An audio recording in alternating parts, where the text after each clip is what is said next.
오늘 함께 보신 말씀은 신약성경 마가복음 2장입니다. 마가복음 2장 1절부터 12절까지 말씀 함께 보시겠습니다. 신약성경 마가복음 2장 1절부터 12절까지 말씀입니다. 우리 한 절씩 교독하면서 읽겠습니다. 제가 먼저 읽겠습니다. 수일 후에 예수께서 다시 가버나움에 들어가시니 집에 계시다는 소문이 들린지라.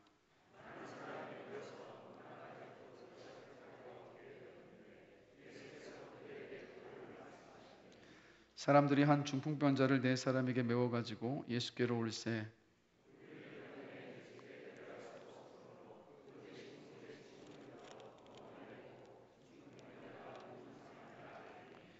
예수께서 그들의 믿음을 보시고 중풍병자에게 이르시되 작은 자야 내 죄 사함을 받았느니라 하시니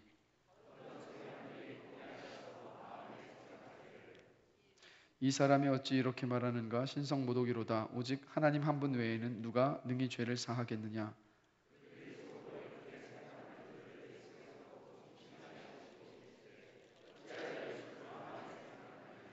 중풍병자에게 내 죄 사함을 받았느니라 하는 말과 일어나 내 상을 가지고 걸어가라 하는 말 중에서 어느 것이 쉽겠느냐.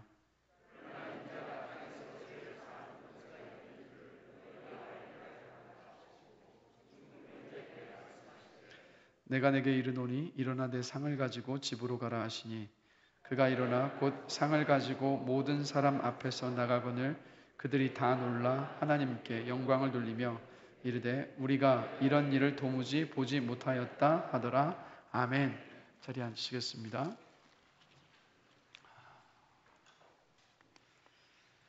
요즘 많은 사람들이 코로나 이후의 세계는 어떻게 될까라는 질문을 던지면서 또 다양한 예측들을 내어놓고 있습니다. 그래서 서점에 가보면 코로나 이후의 세계라는 주제로 된 책들이 많이 출판되어 있는 모습을 봅니다. 국내 서적도 있고 해외 서적도 있고요.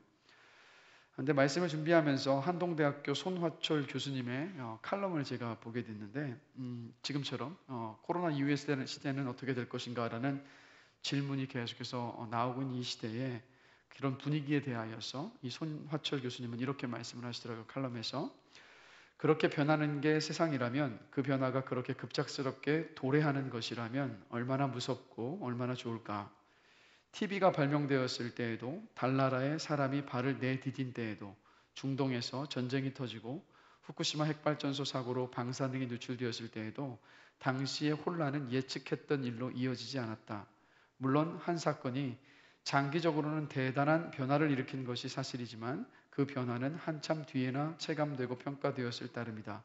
그래서 함부로 미래를 예측하거나 속단하는 것을 포기했다라고 이 손화철 교수님이 고백을 하시더라고요. 맞지 않습니까? 저희 교수님의 말에 깊이 공감을 합니다. 아무리 예측을 한다 한들 우리가 어찌 다가올 미래를 알 수가 있겠습니까?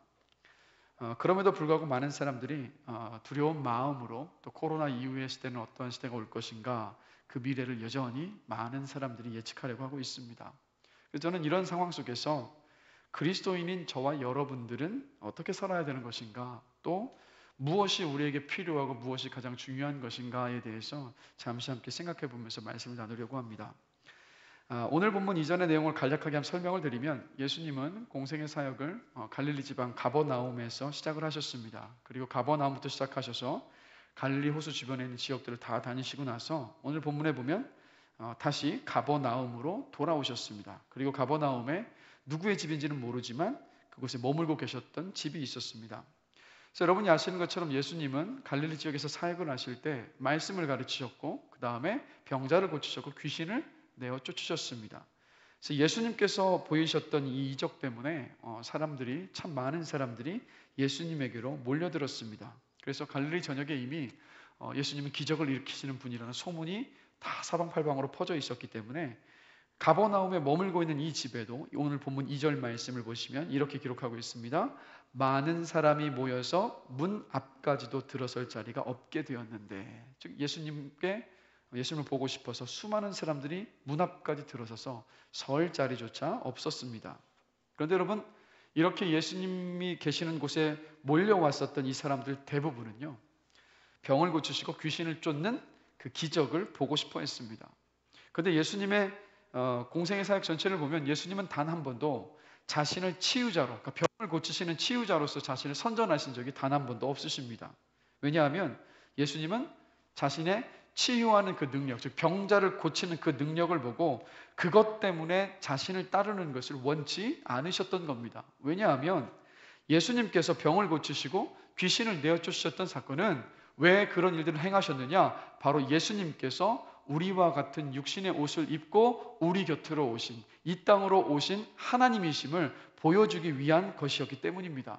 그래서 예수님은 당신께서 가지고 계셨던 그 신유의 능력 때문에 따라오는 것이 아니라 육신을 입고 이 땅에 오신 하나님으로서 그들이 인정을 하고 자신을 따라오고 믿기를 원하셨기 때문이에요.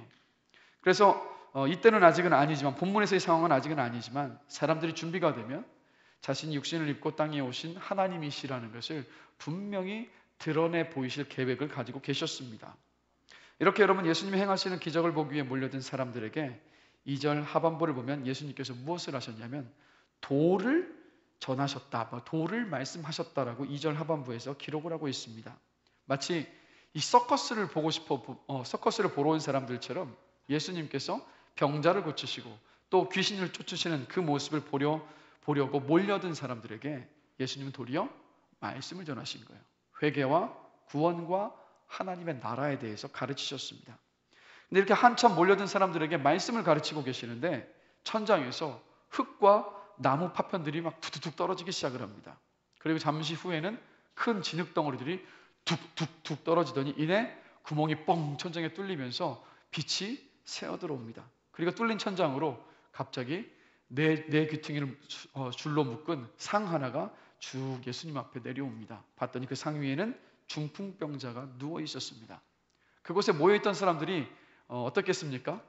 예수님께서 일으키시는 기적을 보고 싶어서 왔는데 그 기회가 온 거예요. 아마도 마음 안에 이야, 드디어 예수님께서 병자를 고치시는 기적을 우리가 볼 수 있겠구나 하는 마음으로 아주 기대하고 있었을 겁니다. 그런데 예수님은 그 중풍병자에게 중풍병이 나았으니 일어나라 라고 말씀하시지 않으셨어요. 오늘 본문 5절을 보실까요? 우리 다 함께 한 목소리 한번 읽어보겠습니다. 예수께서 그들의 믿음을 보시고 중풍병자에게 이르시되 작은 자야, 내 죄 사함을 받았느니라. 병을 고쳐주신 것이 아니라 중풍병자를 향하여서 작은 자야, 내 죄가 용서함을 받았느니라 라고 예수님께서 말씀을 하셨어요. 그 자리에 모여 있었던 대다수의 사람들, 아니 모든 사람들의 눈에는 예수님의 치유의 기적이 필요한 환자였던 중풍병자만 보였습니다.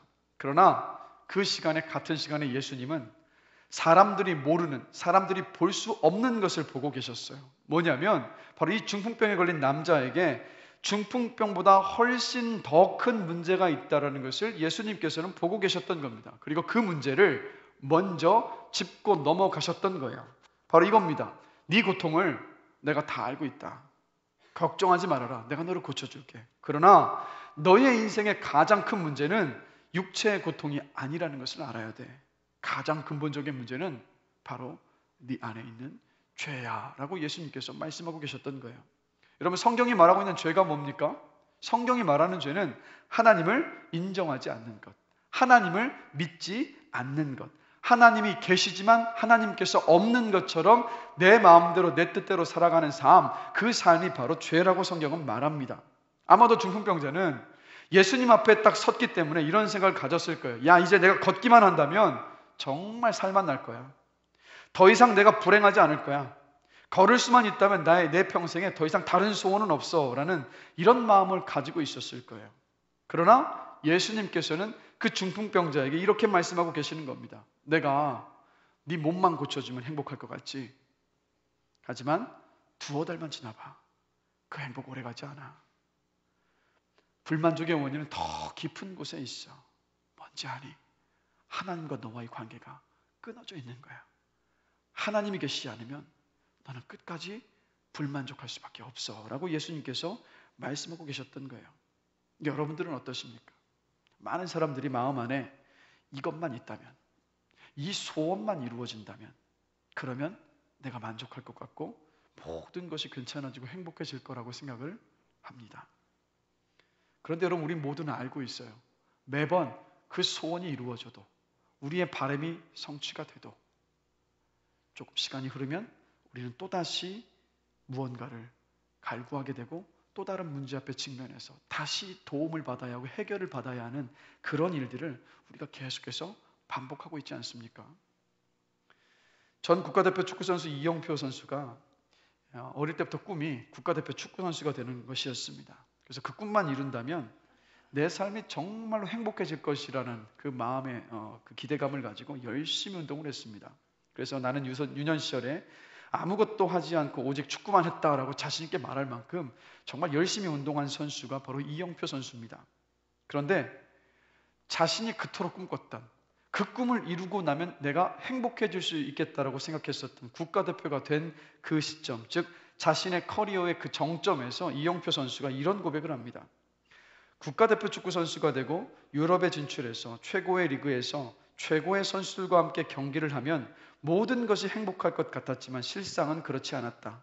국가대표가 되어 경기에 나서기만 하면 좋겠다는 바람대로 경기에 출전했다. 그러나 경기에 출전하더라도 잘하지 못하면 오히려 출전하지 않은 것보다 더 못한 비난을 들어야 했다. 또 경기에서 잘하더라도 이기지 못하면 나 자신과 많은 사람을 만족시킬 수가 없었다. 이것은 축구선수가 되어 행복해지고 싶다는 어릴 적 기대와는 한참 거리가 멀었다. 세상적으로 그리고 외형적으로 나에 대한 평가는 점점 더 높아져만 갔지만 정작 나 자신은 시간이 지날수록 초조하고 메말라 가는 느낌이었다라고 이영표 선수가 고백을 합니다. 여러분, 우리는요 육적인 필요를 영적인 필요보다 더 우선순위에 둘 때가 많습니다. 근데 하나님께서 지금 말씀하고 계시는 거예요. 그 우선순위를 바로잡으라고. 그 우선순위를 바로잡으라고. 다시 본문으로 돌아오면 여러분, 예수님께서 내 죄 사함을 받았느니라라고 중풍병자에게 말씀을 하셨습니다. 여러분, 저와 여러분들이 죄를 용서받아야 하는데 하나님께 용서를 받아야 돼요. 왜냐하면 우리가 하나님께 죄를 지었기 때문입니다. 그런데 오늘 본문에서 예수님께서 네 죄가 사함을 받았다라고 말씀하셨어요. 중풍병자에게. 그건 무슨 말입니까? 예수님께서 하나님이시라는 것을 이미 말씀하고 계셨던 거예요. 그러자 그곳에 모여 있었던 사람들 가운데 당시에 성경을 연구하고 성경을 필사했었던 서기관들이 마음속으로 이런 생각을 갖습니다. 야, 이건 신성모독이다. 어떻게 우리와 똑같은 저 예수라는 저 사람이 죄를 용서할 수 있단 말인가 하고 마음에 그 생각을 품어요. 그러자 예수님께서는 이내 그들의 속내를 다 꿰뚫어 보시고 나셔서 그리고 나서 9절과 오늘 본문 9절과 10절에서 이렇게 말씀하십니다. 중풍병자에게 내 죄 사함을 받았느니라 하는 말과 일어나 내 상을 가지고 걸어가라 하는 말 중에서 어느 것이 쉽겠느냐? 그러나 인자가 땅에서 죄를 사하는 권세가 있는 줄을 너희로 알게 하려 하노라 라고 예수님께서 말씀을 하세요. 왜 예수님께서 이런 질문을 하시고 그리고 답하셨던 것일까? 그 이유가 뭘까요, 여러분? 여러분이 생각하실 때 내 병이 나았다라는 말과 내 죄 사함을 받았다, 뭐가 더 쉽게 느껴지십니까? 둘 다 어렵습니다. 어느 누구도 사람에게 하나님 외에는, 예수님 외에는 네 죄 사함을 받았느니라고 말할 수 있는 사람은 어느 누구도 없어요. 그리고 중풍병에 걸린 환자를 향하여서 일어나 네 상을 가지고 걸어가라라고 말할 수 있습니까? 왜냐하면 그 말을 한 다음에 실제로 중풍병이 나았고 걸어가야 하기 때문에 그 말에 대한 결과가 있어야 되기 때문에 이 말도 역시 어려운 거예요. 즉 두 가지가 다 오직 예수님만이 하실 수 있는 일이었는데, 그러나 이 가운데에서도 예수님께서 전하고 싶으셨던 메시지는 바로 이겁니다. 중풍병자에게 내 죄 사함을 받았느니라 하는 말과 일어나 내 상을 가지고 걸어가는 말 중에서 어느 것이 쉽겠느냐? 죄가 실제로 용서되는 것은 사람들의 생각보다 훨씬 더 어렵다. 나는 기적만 일으키는 사람이 아니다. 나는 구세주다. 기적을 일으키는 사람이라면 누구나 상을 가지고 걸어가라고 말할 수 있다. 하지만 죄를 사했다는 말은 세상에 구주만 할 수 있다라는 것을 예수님께서 말씀하고 계셨던 거예요. 여러분, 예수님은 당장이라도 중풍병을 고치실 능력이 있으십니다. 그리고 똑같이 지금도 저와 여러분들이 구하는 모든 문제를 해결하실 수 있는 능력과 권세를 가지고 계신 줄로 믿습니다. 그런데 예수님께서 정말로 하고 싶으신 말씀은 무엇인지 아십니까? 우리는 문제가 해결됐으면 좋겠고 내 소원을 주님께서 들어주셨으면 좋겠고 내가 또 간절히 바라는 것을 주님께서 그 길을 열어주시면 좋겠다는 마음을 다들 가지고 있지 않습니까? 그러나 주님께서 하고 싶으신 말씀은 바로 이거예요. 너희에게는 소원을 들어줄 존재가 필요한 것이 아니야. 죄를 용서해줄 존재, 그래서 하나님과의 관계를 회복시켜줄 그 존재가 필요해. 너희에게는 소원이 이루어지는 것이 더 급하고 중요한 것이 아니라 너희에게는 하나님이 필요해. 하나님과의 관계가 필요해라고 주님께서 말씀하고 계시는 거예요. 여러분, 아마 마음속 안에 이것만 있으면 행복할 텐데, 이것만 있으면 내가 더 이상 바라는 것이 없을 텐데 라고 생각하시는 그것 가지고 계실 거예요. 근데 질문 드릴게요. 그것만 정말 얻으시면, 그것만 정말 성취하시면 정말 더 이상 바라는 것이 없으시겠습니까? 정말 그 마음속 깊은 내면 속에 만족하시면서 행복하게 사실 수 있으시겠습니까? 우리 모두는 다 알아요. 그래도 우리는 만족하지 못한다는 거예요. 그래도 우리는 행복할 수 없고 시간이 지나면 또다시 무언가를 갈구하게 된다는 것을 우리 모두 알고 있습니다. 코로나 바이러스로 인해서 일상생활이 다 무너져서 전부 다 지금 또 막 확산되고 있는 추세 속에서, 이런 시대 속에서 우리 모두 이런 생각을 하고 있습니다. 코로나만 끝나면 우리가 행복해질 텐데 라는 생각을 우리가 가져요. 그런데 질문 드릴게요. 정말 코로나 끝나면 우리가 만족하며 행복한 삶을 살 수 있겠습니까?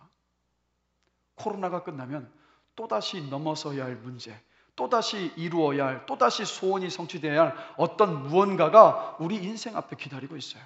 그리고 우리는 압니다. 그것이 또 이루어져도 또다시 우리는 무언가를 갈구하게 될 것이라는 것. 문제와 상관없이 만족을 얻을 수 있는 유일한 길은요, 오직 하나님 한 분뿐입니다. 상황과 상관이 없이 우리가 만족과 감사를 고백하게 하시는 분은 우리 살아계신 하나님 한 분뿐이십니다. 성경을 한번 보십시오. 요셉은 13살에 위에 형들에게 팔려서 이집트로 노예로 팔려갑니다. 열심히 성실하게 노예로 팔려간 집에서 일했지만 모함을 받아서 감옥에 갇혀버립니다.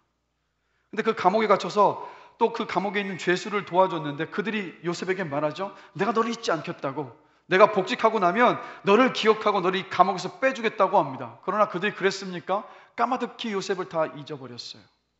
여러분, 얼마나 억울한 인생입니까? 근데 요셉은요, 절망하지도 않았고 낙심하지도 않았고 그 삶을 포기하지도 않았습니다. 현실을 받아들이고 자신에게 주어진 삶을 성실하게 잘 살아냈어요. 그리고 30살이 되었을 때 어떻게 됩니까? 하나님께서 그 인생의 길을 활짝 열어주셔서 이집트의 총리가 되는 길에까지 가는 모습을 우리 모두가 알고 있습니다. 어떻게 요셉은 그 상황 가운데서 낙심하지 않고 절망하지 않고 그 현실 속에서 굴하지 아니하고 자기에게 주어진 삶을 잘 살 수 있었겠습니까? 그 이유는 딱 한 가지입니다. 하나님께서 그와 함께하고 계심을 믿었고 하나님을 바라보는 믿음 안에서 그는 감사할 수 있었고 자족할 수 있었고 만족하면서 그 삶을 살아낼 수 있었습니다. 여러분, 또 바울은 어떻습니까? 복음을 전하다가 붙잡혀서 온몸이 피투성이 돼도 두들겨 맞았습니다. 그것으로 끝난 것이 아니라 양 다리에 착고가 메어서 지하 감옥에 갇혔습니다. 그 밤에 피를 철철 흘리면서 그 차짓한 지하 감옥 안에서 바울이 무엇을 합니까? 큰 소리로 기뻐하며 하나님께 찬양하며 기도했어요. 어떻게 그럴 수가 있었겠습니까? 어떻게 낙심하고 절망하며, 아니 복음 전하다가 내가 이렇게 갇혔는데 하나님 이게 도대체 말이나 됩니까? 라고 얼마든지 하나님께 항변할 수 있는 그런 상황이지 않습니까? 그런데 바울은 그러지 않았어요. 그 이유가 뭐겠습니까? 그의 시선은 그 감옥에서도 하나님께 고정되어 있었습니다. 그의 곁에 함께 하시는 하나님이 계심을 알았기 때문에 그 하나님으로 인하여서 그는 두려워하지도 않았고 원망하지도 않았고 도리어 그 내면 안에서 깊은 기쁨과 감사의 고백이 나올 수 있었습니다. 이게 바로 하나님으로 인해서 저와 여러분들이 누릴 수 있는 깊은 만족과 기쁨인 줄로 저는 믿습니다. 말씀을 준비하면서 아프리카 세네갈에서 선교하시는 김명수 선교사님의 기도를 보게 됐는데, 이 선교사님이 이제 세네갈에서 선교를 하시다가 코로나에 걸리신 거예요. 그래서 코로나에 걸리고 열이 끓고 이제 치료를 받아야 되는데, 세네갈의 위생 상태 또 병원 의료 상태가 너무 이제 좋지 않으니까 제때 치료를 못 받으시고 굉장히 고통스러운 시간을 좀 지나가신 거예요. 그리고 이제 지금은 회복 중에 계신데, 코로나로 투병하시면서 그 고통 중에서 이 선교사님께서, 김명수 선교사님이 이런 기도를 하셨습니다. 주여, 기왕이면 선교사가 걸려서 감사합니다. 코로나로 복음을 전하는 것은 이미 막혔으니 시간이 남는 선교사가 걸려서 감사할 뿐입니다. 오히려 사업을 하는 교민이 걸린다면 그 사업체에 큰 어려움이 있을 테니까요. 기왕이면 세네갈에 있는 선교사가 걸려서 감사합니다. 이곳의 의술과 시설이 한국보다는 훨씬 낙후되었지만 그래도 주변에 잠비아나 말리, 기네비사우 같은 나라들보다는 의료 환경이 더 좋아 치료를 받을 수 있으니 정말 감사한 일이죠. 주여, 기왕이면 외로운 선교사가 코로나에 걸려서 감사합니다. 주님만 바라본다 하면서도 늘 이방인이 될 수밖에 없는 아프리카 땅에서 홀로 외로울 때가 종종 있고 혹 친구들은 나를 잊고 있겠지라고 체념 비슷하게 살아가기도 하는데 이번 코로나로 인해서 사람들이 다시 한번 나를 기억하며 기도하기에 나는 혼자가 아니며 결코 외롭지 않은 선교사라는 사실에 감사할 뿐입니다. 주여, 기왕이면 연고자가 거의 없는 자가 코로나에 걸리게 된 것을 감사드립니다. 양가 일가 친척 중에서 그리스도인들이 거의 없는 상황이라 영적으로 무연고자 같지만 그래도 이번 일을 통해 같은 그리스도인이라는 사실 하나 때문에 우리를 위해 기도하고 도움의 손길을 펴서 위로해 주시는 분들이 계시다는 사실을 확인할 수 있기에 나는 무연고자가 아니라는 사실을 확인할 수 있어서 감사합니다. 주여, 이 고통의 자리에서 속히 벗어나게 하소서. 그러나 저의 고통을 마지막으로 우리 아프리카 선교사들 중에 더 코로나 확진자가 나오지 않기를 간절히 기도할 뿐입니다 라고 기도하셨더라고요.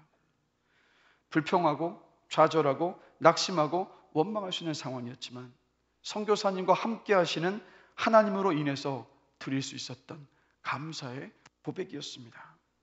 여러분, 코로나로 인해서 우리 모두가 다 지금 어려운 시기를 지나가고 있습니다.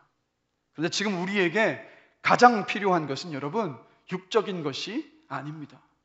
육적인 것이 아니라 더 중요하고 시급한 것은 눈에 보이지 않는 바로 영적인 것이 더 저와 여러분들에게 필요합니다. 그 영적인 것이 여러분 뭐겠습니까? 바로 살아계신 여호와 하나님이세요. 지금 저와 여러분들에게는 하나님이 필요합니다. 그런데 질문을 드리고 싶어요. 하나님을 향한 갈망이 있으십니까? 하나님을 만나고자 하는 그 갈망이 있으십니까? 저 하나님이 없으면 이 때를 살아갈 수 없습니다라는 그 애타는 마음이 있으십니까? 요즘 시대가 여러분 어떤 시대입니까? 유전자를 조작해서요, 생명체를 복제하는 시대예요. 인공지능이 발달이 돼서 로봇이 사람의 일을 대체하는 시대가 되었습니다. 막 죽은 사람의 심장을 빼내서 그것을 아주 성공적으로 이식하는 시대입니다. 민간 회사 업체에서 우주 비행선을 만들어서 민간인이 우주로 여행을 가는 시대가 시작이 되었어요. 과학기술의 발전 속도가 여러분 어마어마한 시대를 우리가 살아가고 있습니다. 그런데 한번 보십시오.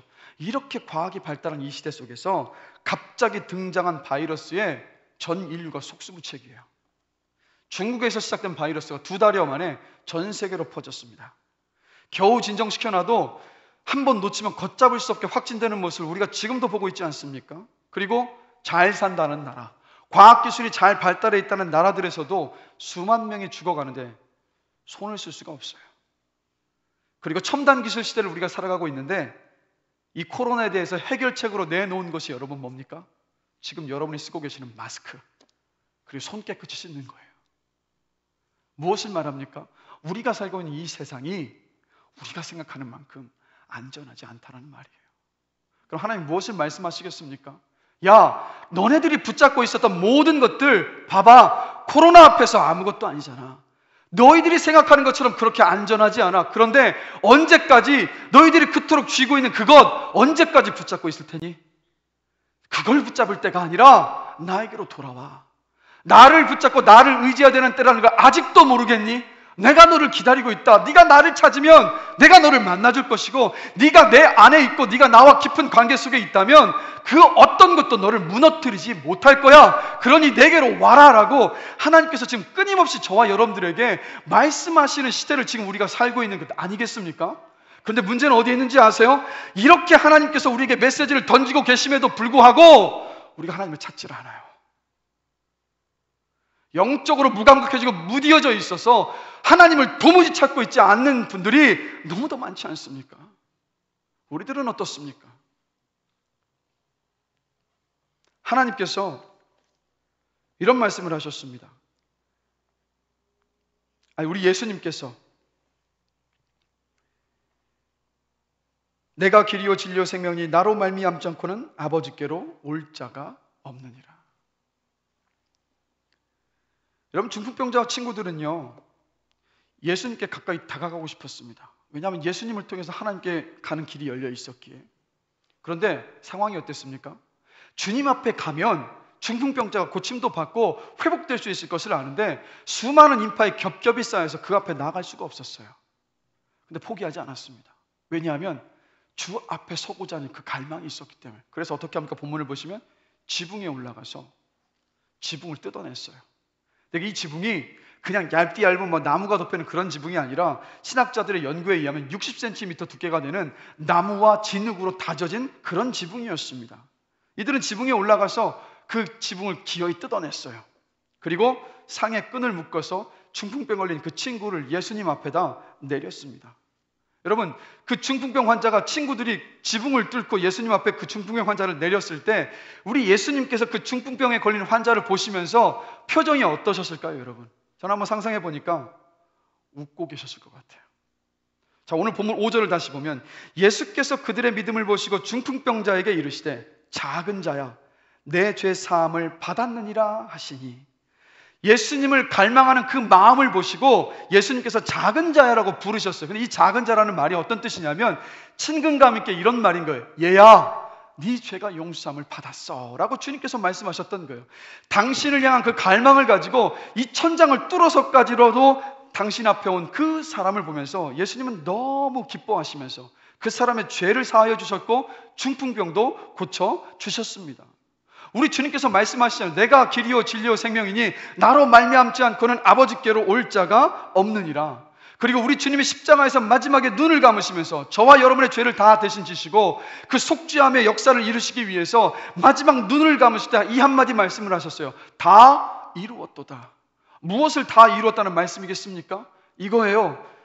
죄 때문에 하나님을 알 수도 없고 하나님을 믿을 수도 없고 하나님과의 관계가 끊어져 있었던 저와 여러분들을 위하여서 예수님께서 그 십자가 위에서 하나님으로 가는 그 길을, 하나님과 교제하고 만날 수 있는 그 문을 활짝 열어 놓으셨다라는 말씀이셨습니다. 예수님의 십자가의 그 사역 때문에 여러분, 예수를 믿어 구원받은 저와 여러분과 하나님 사이에 막혀 있었던 모든 담들은 다 허물어졌어요.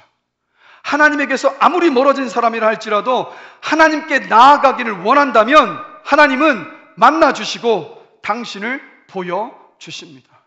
하나님을 향한 갈망함이 있다면 그 갈망하는 마음으로 하나님을 찾는다면 하나님은 반드시 당신을 보여주시고 우리로 하여금 하나님의 살아계심을 보여주신다는 거예요. 그리고 하나님을 만나는 사람에게는 무엇이 있습니까? 기쁨과 감사와 만족함이 넘친다는 것. 그런데 문제는 다시 말씀드리지만 주님이 십자가 위에서 그 길을 활짝 열어주셨는데 우리가 그 하나님을 찾질 않아요. 주님은 십자가 위에서 하나님이라는 우리가 감당할 수도 없고 말로 다 할 수 없는 귀한 영적인 축복의 선물을 우리에게 약속해 주셨는데 우리는요, 뭘 더 원합니까? 눈앞의 현실, 육적인 것을 더 붙잡아요. 그래서 하나님께서 잠언 8장 17절에서 이렇게 말씀하십니다. 나를 사랑하는 자들이 나의 사랑을 입으며 나를 간절히 찾는 자가 나를 만날 것이니라. 우리가 집이나 사업이나 소득이나 공부를 위해서 노력하듯이 하나님을 만나기를 갈망한다면요, 우리는 이미 세상에 감당할 수 없는 믿음의 사람으로 이 땅을 살아가고 있을 겁니다. 환경에 상관없이 기쁨과 감사로 넘치는 삶을 매일매일 누리고 있지 않겠습니까? 근데 우리가 그러한 삶을 살고 있지 못하다면 우리 안에 하나님을 찾고 구하는 그 갈망이 너무도 식어 있다는 말이지 않겠습니까? 그래서 하나님을 향한 갈망이 혹시 없으시다면 그 갈망이 회복되기를 먼저 기도하는 저와 여러분이 되길 주님의 이름으로 간절히 축원합니다. 그 기도를 통해서 하나님을 향한 그 갈망, 하나님을 만나고 싶은 그 마음, 그 마음이 회복되기를 주님의 이름으로 축복합니다. 자, 그러면 그렇게 기도하고 간구하는 가운데서 회복된 그 심령을 가지고 하나님을 어떻게 만나고 어떻게 경험할 수 있을까요? 4가지를 함께 나누면서 말씀을 마무리하려고 합니다. 먼저 여러분, 하나님의 말씀을 암송하고 묵상하십시오. 하나님은 이 우주 만물, 천지 우주 만물을 창조하실 때 말씀으로 창조하셨습니다. 우리 하나님께서 태양이 있으라 하면 말씀하시는 그 즉시 그 태양이 존재했어요. 그래서 무슨 말입니까? 말씀이 곧 하나님입니다. 그래서 말씀이 살아있고 말씀에 능력이 있습니다. 자, 히브리서 4장 12절 말씀 다 함께 보실까요? 우리 한 목소리 한번 읽어보겠습니다. 하나님의 말씀은 살아있고 활력이 있어 혼과 영과 및 관절과 찔러 쪼개기까지 하며 또 마음의 생각과 뜻을 판단하나니. 여러분, 말씀을 묵상하고 암송할 때 우리는 말씀과 교감을 하는 거예요. 그럼 말씀과 교감을 하고 있다는 뜻은 뭐겠습니까? 그 말씀이신 즉 하나님과 교감을 나누고 하나님과 교제를 하고 있는 거예요. 오늘 본문에 좀 전에 히브리서 4장 12절 말씀을 잠시 보시면 혼과 영을 온전하게 하는 것, 즉 우리의 영혼을 온전케 하는 것이 바로 말씀입니다. 그 다음에 관절과 골수를 찔러 쪼개서 회복시키는 것, 이건 뭘 말합니까? 말씀이 우리의 육신까지도 회복시키신다는 약속의 말씀인 거예요. 그래서 우리가 말씀을 묵상하고 말씀을 암송할 때 그 말씀으로 인하여서 하나님의 은혜와 하나님의 그 살아계심이 충만히 우리 가운데 경험되어진다는 거예요. 지금도 하나님은 말씀을 통하여서 우리에게 계속해서 당신의 살아계심을 보여주시고 계십니다. 그래서 말씀을 묵상하시고 말씀을 암송하셔야 되는 거예요. 그래서 이번 주부터, 오늘 이 시간부터 우리 모두가 다 일주일에 한 구절씩 성경을 암송하려고 합니다. 그래서 일주일 동안 그 말씀을 열심히 암송하시고 다음 주 주일날 예배에 왔을 때 말씀을 나누기 전에 우리 다 함께 암송했던 말씀을 함께 암송을 하고 확인한 다음에 그리고 나서 말씀을 전하겠습니다. 그래서 이번 주간에 여러분이 붙잡고 암송해야 될 말씀은 이사야 43장 2절 말씀입니다. 띄워주실까요? 자, 우리 한 목소리 한번 읽어보겠습니다. 내가 물 가운데로 지날 때에 내가 너와 함께 할 것이라. 강을 건널 때에 물이 너를 침몰하지 못할 것이며 내가 불 가운데로 지날 때에 타지도 아니할 것이요 불꽃이 너를 사르지도 못하리니. 아멘. 이 말씀을 한 주 동안 암송해 보십시오. 이 말씀이 여러분에게 기쁨과 감사와 하나님의 살아계심을 반드시 경험케 하실 줄로 저는 믿습니다. 그래서 내일 문자로 발송해 드릴게요. 이렇게 여기 말씀 카드로 해서 제작을 해서 이 핸드폰으로 스마트폰을 다 띄워 드릴 테니까 한 주 동안 이사야 43장 2절 말씀을 우리 암송하시는 겁니다. 말씀 안에서 살아계신 하나님을 경험하시는 여러분들 되시기를 주님의 이름으로 축복합니다. 두 번째로 여러분, 기도예요. 기도. 여러분, 기도는요, 구원받은 사람에게 주신 하나님의 특권입니다. 하나님은 구원받아서 하나님을 믿는 자의 기도를 들어주신다라는 거예요. 구약성경을 보면 구약성경에 이스라엘 왕 중에 히스기야라는 왕이 있습니다. 그때 당시에 초강대국이었던 아시리아가 하나님을 비방하고 모욕하면서 내가 니네 나라를 치겠다라는 편지를 보내옵니다.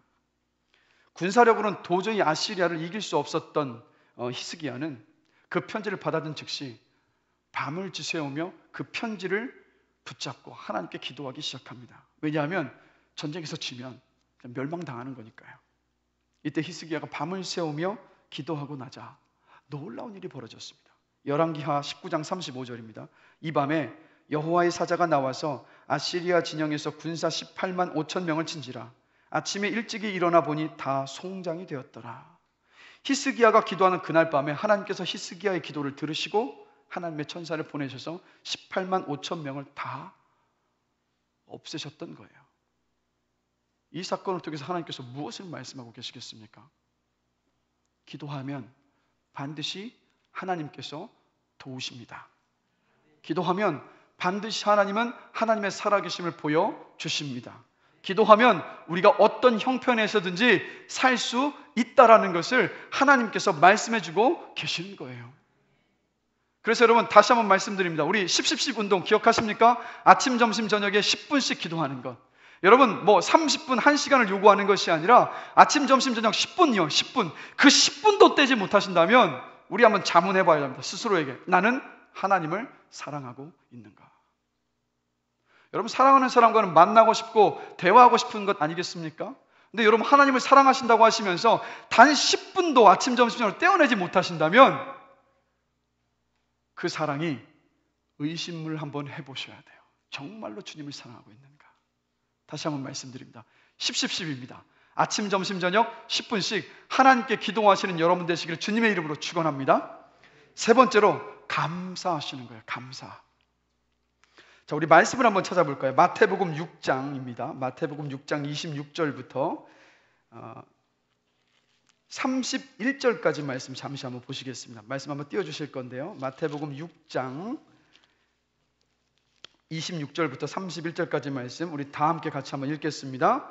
공중의 새를 보라. 심지도 않고 거두지도 않고 창고에 모아들이지도 아니하되 너희 하늘 아버지께서 기르시나니 너희는 이것들보다 귀하지 아니하냐. 너희 중에 누가 염려함으로 그 키를 한 자라도 더할 수 있겠느냐. 또 너희가 어찌 의복을 위하여 염려하느냐. 들의 백화파가 어떻게 자라는가 생각하여 보라. 수고도 아니하고 길쌈도 아니하느니라. 그러나 내가 너희에게 말하노니 솔로몬의 모든 영광으로도 입은 것이 이 꽃 하나만 같지 못하였느니라.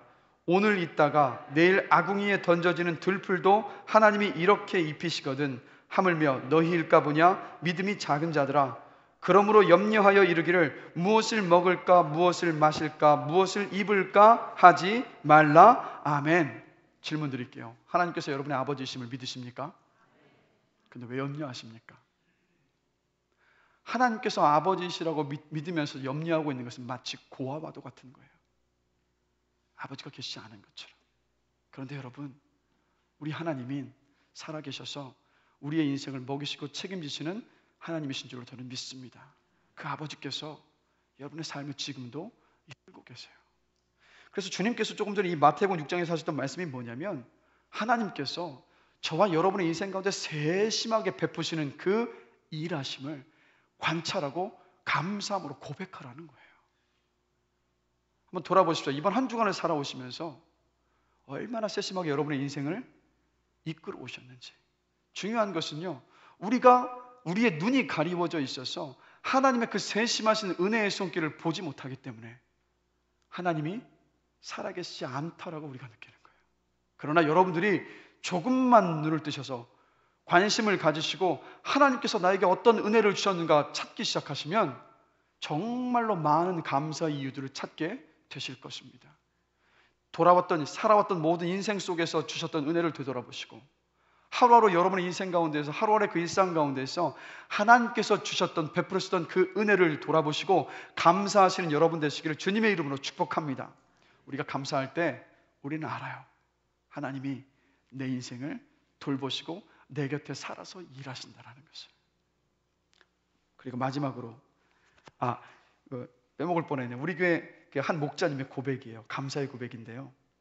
참된 만족은 어디에서 시작될까요? 나에게 주어진 현실을 하나님의 응답으로 받아들이는 것에서 출발합니다. 비록 그 응답이 내가 기대하고 원하는 것이 아니라 할지라도 감사함으로 수용하는 것이 만족입니다. 오늘 나에게 주어진 하루가 나를 위한 최고의 선물임을 감사함으로 받아들이는 복된 하루가 되었으면 좋겠습니다. 오늘도 하나님께서 우리에게 주신 최고의 선물인 줄로 믿습니다. 살아서 숨을 쉬고 있다는 그것 한 가지만으로도 감사하기는 충분하지 않습니까? 감사하시는 여러분이 되시길 다시 한번 주님의 이름으로 축복합니다. 그리고 마지막으로 여러분 찬양하십시오. 시편 22편 3절을 보면 이스라엘의 찬송 중에 거하시는 주여 주는 거룩하시니다 라고 시인이 고백을 하고 있습니다. 무슨 말입니까? 하나님은 저와 여러분들이 찬양하는 그곳에 임하십니다. 찬양은 하나님의 영광이 임하게 하는 도구예요. 그래서 한번 돌아보십시오. 우리가 찬양을 할 때 우리 내면 깊숙한 곳에서 기쁨과 평강과 감사가 솟구쳐 오릅니다. 하나님 한 분만으로 만족하고 기쁜 그 마음이 막 용솟음 치지 않습니까? 그리고 끝이 없고 한이 없으신 하나님의 은혜와 사랑 때문에 기쁨과 감사의 눈물로 우리 얼굴을 적실 때가 있지 않습니까? 그래서 이런 순간을 찬송가가 너무도 잘 표현하고 있죠. 세상과 나는 간 곳 없고 구속한 주만 보이도다. 그래서 찬양은 우리를 회복시킵니다. 그래서 사무엘상 16장 23절을 보면 하나님의 부리신 악신이 사울에게 이를 때 다윗이 수금을 취하여 손으로 탄즉 사울이 상쾌하여 낫고 악신은 그에게서 떠나더라 라고 기록하고 있어요. 다윗이 이 수금으로 비파로 막 찬양을 불렀을 때 사울이 정신적으로 영적으로 회복되는 은혜를 누렸습니다. 그래서 여러분, 고난과 고통 중에 있을 때, 어려운 때를 지나가실 때 오히려 하나님을 찬양하시길 주님의 이름으로 축원합니다. 낙심해 있을 때 하나님을 찬양하시는 거예요. 여러분, 다윗이 시편을 썼는데 이 시편 150편 가운데 약 반 정도를 다윗이 쓴 시입니다. 그런데 그 모든 시가 하나님께 올려드린 찬양이에요. 근데 다윗이 언제 이 시를 쓴지 아십니까? 이 찬양의 시를 사울에게 쫓겨다닐 때, 언제 잡히면 죽을지 모르는 그 고통과 고난의 때를 지날 때 다윗이 이 찬양의 고백을 올려드렸어요. 뭘 말합니까? 그 붙잡히면 언제 죽을지 모르는 고통과 고난의 그 때를 이겨낼 수 있었던 원동력은 뭐냐? 다윗은 늘 하나님을 찬양했어요. 그리고 다윗이 하나님을 찬양할 때 그곳에 하나님께서 충만히 임재하셨던 거예요. 그래서 현실 앞에 무너지지 않았고, 다윗은 찬양 하나님을 통해서 내 앞에 태산과도 같은 그 문제가 눈앞에 보였던 것이 아니라 무엇을 봤습니까? 그 태산을 뛰어넘으시는 분, 바로 여호와 하나님을 온전히 바라보는 믿음 안에서 그 모든 때들을 이겨낼 수 있었던 겁니다. 그렇다면 여러분, 저와 여러분들도 하나님 앞에 찬양함으로 설 때 동일한 은혜가 저와 여러분들에게 부어질 줄로 믿습니다. 가장 힘들 때 찬양하면, 찬양할 수 없을 것 같은 그 순간에 찬양하면 하나님께서 그 사람을 더 주목하지 않겠습니까? 아무도 찬양하고 있지 않을 때, 여러분들이 그 순간에 찬양하고 있을 때 하나님은 그 사람을 주목하실 거라는 거예요. 그래서 절망의 때, 고난의 때, 낙심의 때 도리어 찬양하십시오. 그럴 때 하나님께서 여러분을 만나주실 것이고, 하나님의 살아계심을 찬양 중에 보여주실 것이고, 여러분의 심령을 회복시켜 주실 줄로 믿습니다. 그리고 찬양이 하나님을 바라보게 하고 하나님의 능력을 고백하게 하면서 환경을 보면서 무너지지 않게 합니다. 그 은혜를 누리시길 다시 한번 주님의 이름으로 축원합니다. 잠시 후에 제가 이제 찬양을 함께 부를 건데, 저는 이 찬양을 지난 2주 동안 매일 크게 틀어놓고 불렀는데, 하나님을 향한 소망과 하나님께서 이 모든 어려운 때를 반드시 헤치고 나가게 하신다는 그 확신이 제 마음 안에 확신되는 은혜를 경험했어요. 여러분, 찬양에는 여러분 놀라운 능력이 있습니다. 말씀을 마무리하겠습니다. 여러분, 예측할 수 없고 혼란스러운 이 세상에서 저와 여러분에게 정말로 필요한 것은 살아계신 하나님이십니다. 그것을 기억하시고 하나님을 향한 갈망을 회복하시기를 주님의 이름으로 축원합니다. 그래서 우리 마지막으로 하나님께서 어떻게 일하시고 어떤 분이신지 우리 시편 121편을 함께 읽으면서 오늘 말씀을 마치겠습니다. 우리 시편 121편 보실까요? 우리 함께 힘차게 한 목소리로 읽습니다. 내가 산을 향하여 눈을 들리라. 나의 도움이 어디서 올까? 나의 도움은 천지를 지으신 여호와에게서로다. 여호와께서 너를 실족하지 아니하게 하시며 너를 지키시는 이가 졸지 아니하시리로다. 이스라엘을 지키시는 이는 졸지도 아니하시고 주무시지도 아니하시리로다. 여호와는 너를 지키시는 이시라. 여호와께서 내 오른쪽에서 내 그늘이 되시나니 낮의 해가 너를 상하게 하지 아니하며 밤의 달도 너를 해치지 아니하리로다. 여호와께서 너를 지켜 모든 환난을 면하게 하시며 또 내 영혼을 지키시리로다. 여호와께서 너의 출입을 지금부터 영원까지 지키시리로다. 할렐루야. 아멘. 우리 이 시간 들었던 말씀을 생각하시면서 함께 찬양하기를 원합니다. 큰 길을 만드시는 주라는 찬양이에요. 여러분 처음 들어보시는 찬양이어서 템포와 박자도 좀 익숙하지 않으실 거예요. 근데 너무 익숙하지 않으니까 이런 마음으로 부르지 마시고 최선을 다해서 따라 부르시고, 따라 부르시는 것이 힘드시면 가사에 집중해 보십시오. 가사에 집중하시면서 우리 함께 찬양하시겠습니다.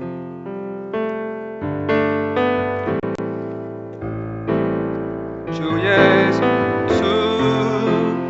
이곳에 계셔 나 경배해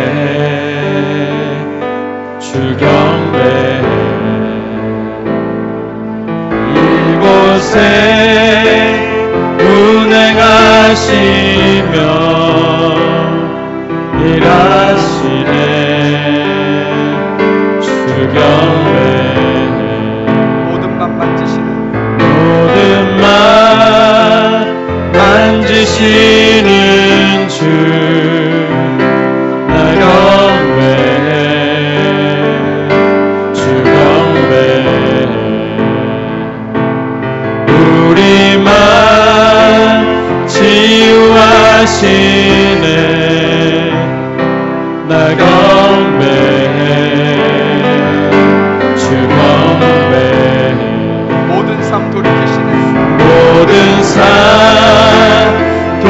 지키시네. 나 경배해 주 경배해. 우리 맘 회복하시네. 나 경배해 주 경배해. 주는 놀라웠네. 기리엄하게 어둠 속에 빛. 그는 나의 하나님. 약속을 이루시는 분, 기적의 주, 어둠 속에 빛. 그는 나의 하나님. 놀라우신 길을 만드는 기적의 주, 어둠 속에 빛. 그는 나의 하나님. 약속을 이루시는 분, 기적의 주, 어둠 속에 빛. 그는 나의 하나님. 주의 가심 보이지 않아도, 때론 느낄 수 없을 그때도 일하시네 주님. 주 절대로 멈추지 않네. 주의 가심 보이지 않아도, 때론 느낄 수 없을 그때도 일하시네 주님. 주 절대로 멈추지 않네. 놀라우신 길을 만드는 기적의 주, 어둠 속에 빛. 그는 나의 하나님. 약속을 이루시는 분, 기적의 주, 어둠 속에 빛. 그는 나의 하나님. 나의 하나님. 나의 하나님. 나의 하나님. 나의 하나님. 놀라우신 길을 만드는 기적의 주, 어둠 속에 빛. 그는 나의 하나님. 약속을 이루시는 분, 기적의 주, 어둠 속에 빛. 그는 나의 하나님. 나의 하나님. 나의 하나님.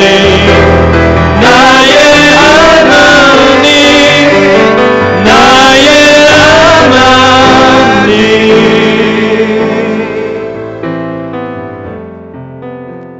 여러분, 이 시간 하나님을 바라보시면서 우리 함께 합심해서 기도하기를 원합니다. 하나님, 육적인 것에 참 만족이 있는 줄 알고 그것만을 구하며 왔었던 내 삶을 다시 한번 돌아봅니다. 하나님, 육적인 것에서는 참 만족이 없음을 고백합니다. 하나님만이 참 만족이 되시고 위로가 되시고 힘이 되시고 기쁨이 되심을 고백합니다. 우리에겐 하나님이 필요합니다. 제 안에 하나님을 만나고자 하는 갈망을 회복시켜 주십시오. 말씀과 기도와 찬양과 감사를 통해서 살아계신 하나님을 만나기를 원합니다. 이 땅의 교회들을 또한 지켜주십시오. 코로나로부터 이 땅의 교회들과 성도들을 지켜주십시오. 또한 이 나라를 지켜주십시오라고 우리 기도 제목 가지고 이 시간 합심해서 우리 잠시 기도하시겠습니다. 다 함께 기도합니다. 하나님 아버지, 예수님은 십자가 위에서 하나님을 향해 갈 수 있는 그 길을 열어주셨습니다. 예수님은 하나님을 알 수도 없고 하나님을 믿을 수도 없고 하나님과 교제도 나눌 수 없는 우리를 위하여서 십자가 위에서 물가피를 다 쏟으시고 돌아오셨습니다. 그 십자가의 사역을 통하여서 하나님은 예수님은 우리에게 하나님으로 가는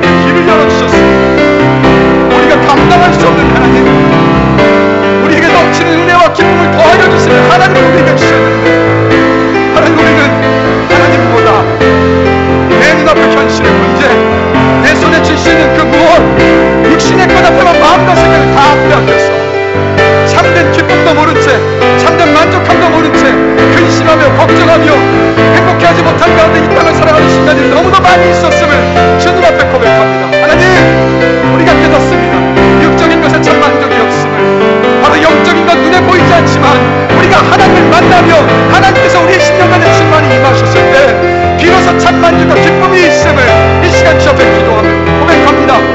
우리에게 하나님을 갈망하는 마음을 회복시켜 주시기를 원합니다. 찬양하며 말씀하는 소리가 들려 기도하며 감사하는 가운데에서 살아계신 하나님 깊이 만나는 그 은혜를 우리 모두에게 주님 허락하여 주십시오. 이 힘겹고 어려운 데를 헤쳐나갈 수 있는 유일한 길은 바로 하나님 한 분뿐이심을 고백하오니 우리 사랑하는 성도들 그 심령과 마음 안에 하나님을 갈망하는 마음을 허락하여 주시고 오늘 함께 말씀을 나눴던 대로 하나님을 찾고 구하는 그 길로 걸어갈 수 있도록 주님께서 붙잡으시고 인도하여 주시옵소서. 감사합니다. 예수 그리스도 이름으로 기도드렸습니다. 놀라우신 길을 만드시는 기적의 하나님, 어둠 속에 빛이 되시는 하나님, 약속을 신실하게 이루시는 하나님, 주님의 일하심이 우리 눈에 보이지 않아도 때로는 느낄 수 없을지라도 주님은 여전히 쉬지 않으시고 멈추시지 않으시고 우리를 위하여 일하고 계심을 믿습니다. 주님 감사합니다. 그런데 주님, 우리 그 주님을 갈망하기보다는 육적인 것, 세상의 것에 마음 다 빼앗기고 늘 갈급해하고 늘 불만족하며 무언가를 계속해서 채우고자 하는 비참한 인생 속에 우리가 있었음을 주 앞에 고백합니다. 하나님, 이 코로나 사태 속에서 하나님을 향한 갈망이 우리 가운데 온전히 회복되게 하여 주십시오. 주님 아니면 살 수 없습니다. 주님만이 내 유일한 소망이 되십니다. 주님만이 내 인생을 책임지실 수 있습니다. 주님만이 우리 자녀들의 인생도 책임지실 수 있습니다라고 고백하며 주님을 찾는 그 갈망함을 우리 가운데 회복시켜 주시옵소서. 이 시간에 결단으로 끝나는 것이 아니라 말씀을 가까이 하며 암송하며 기도하며 찬양하며 감사의 고백 속에서 우리에게 살아계신 하나님을 보여주시기 원하는 그 하나님을 깊이 만나는 은혜를 주님 허락하여 주십시오. 우리 사랑하는 모든 성도들, 다른 것이 필요한 것이 아니라 하나님이 너무도 필요합니다. 하나님이 만져주시고 하나님께서 함께해 주실 때 지금 이 모든 것을 다 이겨낼 수 있을 줄로 믿습니다. 그 은혜를 부어주십시오. 갈망하는 마음으로 주님을 찾고 구할 때 우리를 만나 주실 것을 믿습니다. 우리 사랑하는 성도들, 어떤 상황 속에 있다 할지라도 주님을 인하여서 낙심하지 않고 포기하지 않고 도리어 감사하며 근근히 이겨내는 삶이 아니라 넉넉히 이겨내는 삶으로 주여 인도하여 주시옵소서. 감사합니다. 예수 그리스도의 이름으로 기도드렸습니다. 아멘.